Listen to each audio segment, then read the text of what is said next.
Okay, this video is going to teach you how to crimp a Cat5e cable. So to crimp the Cat5e cable, you must exactly follow the sequence. For this, we have the standard color code for the Cat5e cable. So you can see here's the white orange, orange, white green, blue, white blue, green, white brown, and brown. So both ends of the Cat5e cable must exactly follow this standard to terminate the cable.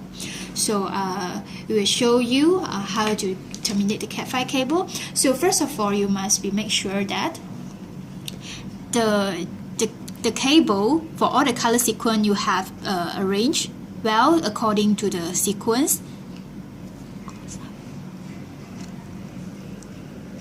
Okay, and then you must make sure that the wire here must be aligned.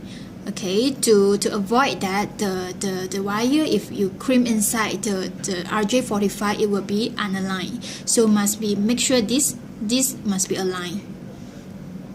Okay, and then we will try to plug in, follow the sequence. So again, the sequence is white orange, orange, white green, blue, white blue, green, white brown, and brown. Okay, so here's the labeling of the color sequence. You can have a look. Okay, so when you plug inside, you must push to the edge of the RJ45. So to make sure that you can see the gold color pin is actually touched to the edge, and then to the pin, to the gold pin here. Okay. So this will reduce the problem that the data transmissions failure or what.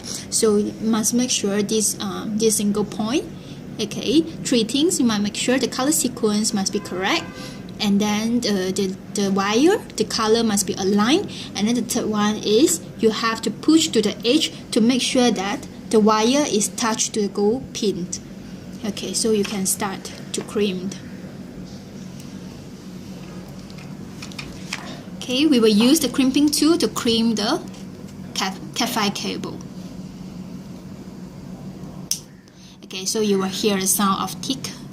Okay, that's crimp. Okay, so for the both sides, you have to do the same thing for the both end of the Cat5e cable. Okay, thank you.